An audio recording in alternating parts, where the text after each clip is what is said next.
Hello everybody, and welcome to another edition of the Canals Report, the best source for CS news, recaps, and highlights on the internet. Coming up this episode, Cloud9's new roster, Coldzera benches himself from MiBR, and a quick recap of ESL One Cologne and Blast Los Angeles. Cloud9 have put together yet another new iteration of their roster, with this one featuring 4 new players and a new coach, with Automatic the only holdover from the previous roster. Golden, Cajun B, Vice, and Rush are all out, and Daps, Mixwell, Kusta, and Tenzi will make up 4/5 of the new lineup. After a long series of disappointing performances with a variety of different rosters, Cloud9 finally decided to take a more ground-up approach as described by Valens on C9's show The Nines. Quote, "After the major, we never tried to rebuild completely. We just tried to slot in players and figure out if we can bring that kind of magic form back. We were just trying to slot in players after Stu and Tarek left and Skadudo retired, hoping to have another run when we just needed to rebuild." In addition to the player changes, James IRL has been hired to coach the team in place of Valens, who is planned to still be active in the squad's practices and review sessions. Coldzera has been benched from MiBR with immediate effect. Coldzera had reportedly been planning on stepping down himself after playing a final 2 events with the team, but MiBR took things into their own hands and benched the increasingly frustrated player before he had the chance to do it himself. Coldzera had flirted with the idea of leaving MiBR multiple times in the past, but this is the only time anything has come of it, and this will likely be the last we ever see of Coldzera on MiBR. Considering that this news came after the roster lock for the Star Ladder Major, it's unclear who exactly MiBR will be fielding during the event, but there's a decent chance it may end up being their coach, Zeus. Zeus, in a statement about the move, said that, quote, "We have come to the conclusion that the moment we need to live in is one of rebuilding for the future, and the earlier we start, the better. If things continue as they are for MiBR, don't be surprised if we see a series of roster shuffles reminiscent of C9's recent shakeups soon after the major." Next up, we have a quick recap of a few recent tournaments. First is Blast Los Angeles, where Liquid sailed over the rest of the field to a victory without dropping a map all tournament. Runners-up were FaZe, who bested NRG for their spot in the finals, but were unable to take a map from Liquid, despite a close game on Nuke. Sharing the 3rd/4th spot with NRG was C9, and below them were MiBR and the Renegades. Next, a more detailed report of ESL One Cologne, where 15 of the strongest teams in the world and MiBR duked it out for a $300,000 prize pool. We have 5 matches highlighted here, starting with Astralis vs NIP in the upper bracket finals of Group B. Map 1 was Dust 2, where Astralis started out with a dominant 12-3 CT half, but NIP struck back with an impressive 12-3 half of their own to bring the map to overtime. Notably, Astralis was in position to take the map in regulation in round 28, but Forest narrowly clutched out a 1v2 thanks to some slightly unfortunate timing on Astralis' peaks. Want to take this map and get themselves in such a close position to get to the semi-finals. Instead, though, Forest, they both exposed themselves at the exact same time. Unfortunately for NIP, though, while they were able to bring the match to overtime, they weren't able to take the map after that, and fell to Astralis 4-1 in OT. Map 2 was Inferno, where Astralis once again took a dominant lead in the first half with an 11-4 T-side, but they kept NIP from repeating their Dust 2 performance with a 5-4 second half, sealing the series 2-0 in a standard fashion reminiscent of much earlier this year. Next, we have Na'Vi vs NIP, starting on Inferno. The game started even, with an 8-7 first half where Na'Vi held the round advantage, but not long after the start of the second half, Na'Vi took a streak of 5 rounds and held the advantage after that. In round 24, Na'Vi were poised for a relatively easy retake on B, but Get Right shut it down with a flashy 4K from height advantage. Entry, boost up late on Flower Pots, they're looking that direction. Flamey gets one more, but now it's Get Right's time to come alive. Yes! He's done it so many times, it might be the last, but he's gonna go in style as he gets electronic as well, and an ace on the cards. Boom, it's trying to work back in from CT. After that, though, NIP only took one more round, letting Na'Vi take the first map from them 16-12. Mirage didn't look good at all for NIP, looking at the stats. Every single player on Na'Vi had a higher rating 2.0 than all of NIP's players by the end of the map, barring Zeus, who was barely below res. NIP never had a round advantage after round 8 and couldn't even bring their score into the double digits before Na'Vi ended the map 16-9. NIP seemed to struggle pretty significantly on the second map in both their matches against Astralis and Na'Vi, perhaps because of a lack of mental fortitude necessary to recover from close losses like they had in both matches. The first semifinal was between Astralis and Vitality, who had never played each other in tournament before this event. The match started out on Dust 2, where Vitality played an extremely strong T-side into a quick 16-8 map win against a seemingly unprepared Astralis. Map 2 was Astralis' pick of Inferno, which played out much, much closer than Dust 2. The teams traded 8-7 halves on their way to overtime, a play pattern Vitality is no stranger to. During the first overtime period, Device, who was struggling somewhat during this tournament thus far, pulled an incredible close-range AWP ace out of his hat to completely stuff a rush towards A from Vitality.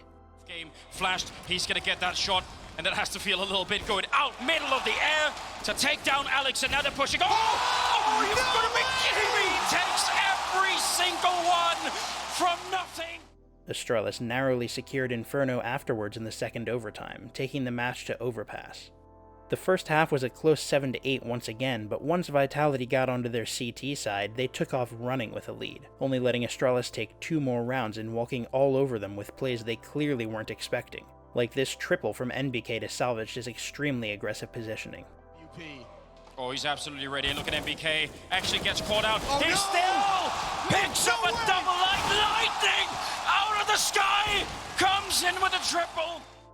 Vitality put the hammer down on Astralis and took the map 16-9 and the series 2-1 in an extremely strong showing consistent with their recent results. On the other side of the bracket, Liquid faced off against Na'Vi, starting on Dust 2. Dust 2 was a pretty textbook win for Liquid, except for Twist's performance. Twist absolutely mopped the floor with Na'Vi, with a KD above 2 and over 100 average damage per round. It was all Na'Vi could do to hold on as Twist carried Liquid to a 16-12 victory. Boomich tried to do his best Twist's impression on Overpass and actually took Na'Vi to a significant 12-6 lead during the second half, but Liquid brought Na'Vi's entire tournament to a grinding halt after that. They started on a long streak of round wins, punctuated by a series of impressive plays like this insane late-game AWP 4K from Nitro to take round 27. And 31 seconds, Nitro changes that with the first and the second. Looking so good on the up. He gets a third, looking for the fourth. Doesn't even matter at this point. Stewie's on it. Nitro's got map point. What a round on the AWP. Na'Vi didn't have an answer, and Liquid took the map 16-12, completing a 10-round streak on their way to Grand Finals. Liquid came up against Vitality in Grands, starting on, again, Overpass. The first half of the game was close until Twists managed a 1v4 clutch with a deagle. Do it as easily as he'd hoped. Twist even gets one at range, down to just 2. How does Twist find the second? ZywOo. He peeked out, AK available, he's gonna grab it on the run, and he's got the bomb, he's got armor. This is a straight 1-on-2, but Alex is close. Twist, he baits him out somehow, a third! And he's looking for it all the ways. RPK's gonna try and swing around the backside. Twist switches back to the deagle instead, checks both close positions, and he will use the truck. Twist was part of the reason the finals didn't go their way last year. He didn't show up on the big stage. He's turned this. He has the gun. He's using the deagle. He's got confidence in his name, and he sees it as RPK is fast! Ignoring the AK he picked up and absolutely shattering Vitality's mentality. Vitality only won 1 more round on Overpass after that, and Liquid won an uncontested 7 rounds on their CT side to close the first map 16-9. Map 2 was Dust 2, where it was essentially RPK and ZywOo versus the world. The teams traded 8-7 halves and brought the map to overtime, something I'm starting to consider to be a trademark of Vitality's matches. Liquid looked like they might force the map into a double overtime at 18-18, but a 1v3 clutch from ZywOo said otherwise and bought his team a map. Nitro needs to make up for the fact that they lost B last time. RPK goes down and leads with 2. Nitro steps back out again, and ZywOo to get the bomb back. Again, we said double overtime isn't out of possibility, isn't unbelievably impossible, but it might be with ZywOo finally hitting shots like that as he steps back into the door, and he won't plant. There's no rush. Slow it down as Nap walks out. ZywOo confirms the second map for Vitality. Map 3 was Inferno, which was awful for Vitality in the first half as Liquid went up 11-4. ZywOo once again proved to be one of Vitality's only saving graces, neutralizing a crazy sacrifice 3K and a Molotov by Twist with a 4K of his own to save one of Vitality's first half rounds. He's still in pit. They have to check this. They jump through. He manages to read that and catch out Alex without losing HP, continuing to try and find more ground, continuing to try and find kills from in the flames. You can burn the man alive, but he's burnt the round to a crisp. As ZywOo has to shine through in a 1-on-2. He's got the first, he's got the second. ZywOo's a god. He is above anything Ashes can create. Vitality got back on their feet a little bit in the second half, but they weren't close to making it close, and Liquid took Inferno 16-10. The fourth map was Mirage, exemplified by long streaks of rounds from both teams. Vitality won all 7 of their rounds in the first half back-to-back before Liquid took back control, finishing out the half and starting the second with a total of 7 consecutive rounds for themselves. Vitality broke up the streak, but not for long, and Liquid kept flowing with round after round on their T-side. It looked like Vitality might be able to stop their momentum in round 23, but Elige played a nail-biter of a 1v2 to perfection to bring Liquid to their tournament point. On his right, tap on the bomb, spray through, 8 HP, and Alex is forced to move, forced to get away, and the smoke's still down. Elise knows he's nowhere else. He has to be there. He is so smart. He clears everything. 3 steps ahead, and he gets championship point for Liquid. Vitality couldn't stop Liquid from winning their last round, and Liquid won the tournament over Vitality with a 3-1 scoreline. And with that victory over Vitality, Liquid has become the second team to win the Intel Grand Slam $1 million prize after Astralis' win in the first season. In comparison to Astralis' win in the first season, which lasted over a year and a half and spanned 15 events, Liquid won their 4 required events in a span of just 5, in less than a third of the time it took Astralis to secure the first season's prize. What's more, the American team won all 4 of the events in a row, with IEM Sydney, DreamHack Masters Dallas, the EPL Season 9 Finals, and ESL One Cologne all going their way. ESL hasn't yet commented on whether the Grand Slam prize will return for a 3rd season or not, but they almost certainly weren't expecting the 2nd season to end quite this quickly. That's all we have for this episode, but be sure to check back in the future for more deeply informative videos about the day-to-day happenings of CSGO. You can follow us on Twitter at Canals Report, and of course subscribe to us here to make sure you never miss an episode. For now, though, thank you so much for watching, and we'll see you next time.